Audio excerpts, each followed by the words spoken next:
Cody Rhodes with Snoop Dogg taking on Open Your Third Eye, Matt Sydal. Cody Rhodes gets the victory. You saw Snoop Dogg act in the role of Arn Anderson. There was also a remix song, which was kind of trash. What was your opinion on this match, or this segment, I should say?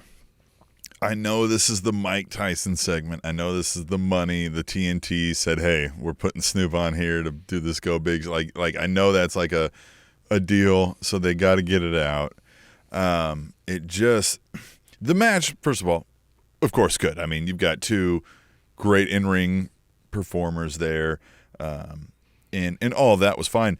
And it's just so he gets attacked by Serpentico and Luther, because outside, they ran into him, and Dr. Luther and Serpentico, don't like that, so then they're going to go in and they're beat up. It's real loose, but whatever, it's pro wrestling.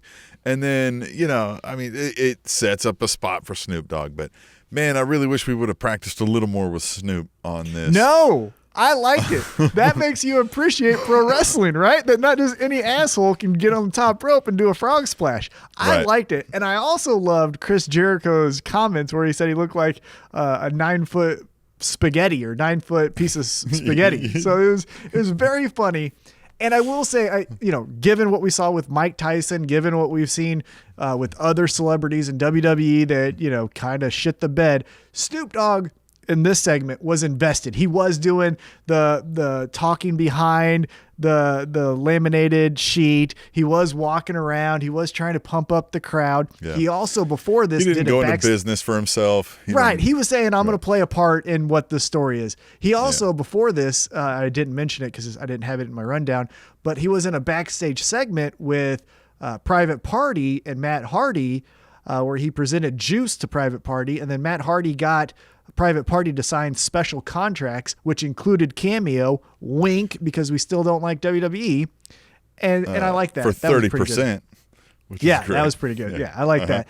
But with this, I liked what he did, and again, one of my favorite things is I like when you get an average Joe, and not to say Snoop Dogg is an average Joe, but he's not a wrestler, and you have him do a move, and then you appreciate when Matt Sydal does his jumping backflip off the top rope, like how fucking special that is. Well, okay, so it's a thing like every time I go, let's say it's wintertime, it's Christmas time, the family wants to go ice skating, right? And we go do that.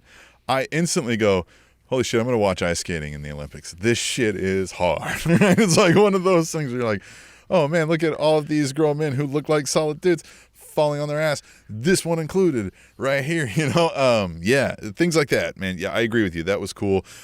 Snoop Dogg, you remember when he was invited to be the musical guest for KU's opening basketball welcome, here's the new team, and did his full Snoop Dogg performance. They're like, what is all this crazy? There were kids there, and they were like, oh my god, I didn't know women could do those moves. Yeah, it was great. By the way, you ice skate? You ice skate though? No, I mean we've gone a couple times, for whatever family reason. You know what I mean? It's been whatever. My wife will get out there and do all that stuff, and I've got out there and tried, and man, I am not good at it. I am not. Can I tell you my irrational fear? I'll share with you and the audience my irrational fear. So I'll tell you a backstory before I get to my irrational fear. All right. As any Midwestern teen in the middle school ages of their life would go to the skating rink to flirt with the girls and do all that kind of stuff. There. I would go to the skating rink, right? Well, one time I remember falling down. Maybe I was horsing around or something, and I was decent in the skating rink. I wasn't holding the side scared, right? I could just do my thing, right? In the skating rink. Yeah. But one time I fell on my stomach, chest first, and my hands went out. And as my hands went out, someone ran over my finger, and I was like, motherfucker. And I was gonna say, you're afraid to get your fingers chopped off on the. And I am so afraid with the ice skates, because those are blades, that my fingers will be chopped off. And I just think to myself, it's not worth it at Crown Center to be losing fingers. I have wondered how it doesn't happen in every hockey game. I don't know how they I see them falling all over the ice. How do you? I don't know. So I've never ice skated because of that. Because in one day in 7th or 8th grade, I fell and had a jammed finger from a rollerblade, and I was like, those are fucking blades, and they will chop my fingers off. So I've never ice skated in my life. All right. But Snoop Dogg. Snoop Dogg makes you appreciate the frog splash a little more. The 5-star Snoop Splash ain't. Yeah, ain't the Snoopplex. It was something. But it was good. And it also, to the credit of AEW and Snoop Dogg, this morning, because again, AEW was last night as of this recording, this morning in our company stand-up that we do, our department stand-up that we do, people brought up, so what's this Snoop Dogg jumping off the top rope? And I was like, so it's AEW, because they thought like, where's John Cena? I was like, that's not the right company. And so I told them about AEW. So credit to them that, Nice. The exposure worked in a little bit.